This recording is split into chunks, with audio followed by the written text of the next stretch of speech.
In this video, we're going to solve the same problem again, this time using source transformation. So in this case here, what I would first do is take my circuit and combine the impedances that are in series.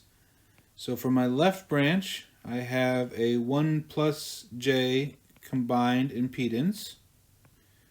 We use the box just because when we are combining impedances, it's no longer a resistor, it's no longer an inductor, it's something else. It's a combination of them, so we can go ahead and just leave it written that way. Then I have my 2 amp source here. I have my 6 volt source. I'll leave this resistor alone because it's where I'm looking for the current in, I0. On the right side, again, I'll combine those series impedances into a 1 minus j. Again, we use the box here. Then I will go ahead and do source transformation with the current source and the impedance that is in parallel with it. So what I would have then, you multiply 2 times 1 plus j is going to be a voltage source that is 2 plus 2j in series with the impedance 1 plus j. Then we have the other voltage source of 6 volts. Then we have our 1 ohm here, and we have I0. And finally, the equivalent impedance of 1 minus j. Now I can go ahead and combine the 2 voltage sources that are in series here. And you add them up with the orientations they have. It's going to be 8 plus 2j. And I get 1 plus j here. Now since I'm looking for current, and with the way the circuit's drawn, I think I'm going to do one more source transformation. Now that I've combined the 2 sources together, I'm going to go ahead and convert that back into a current source that's in parallel here. 8 plus 2j divided by 1 plus j. And then in parallel we have the 1 plus j, 1 ohm, I0, 1 minus j.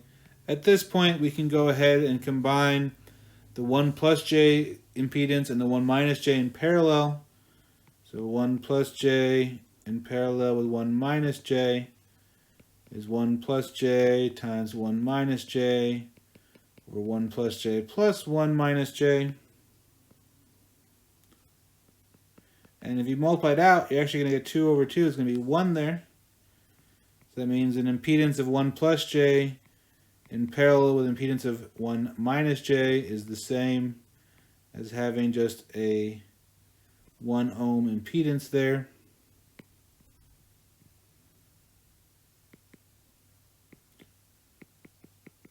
Okay, so now at this point in time, we can use current divider to find I0.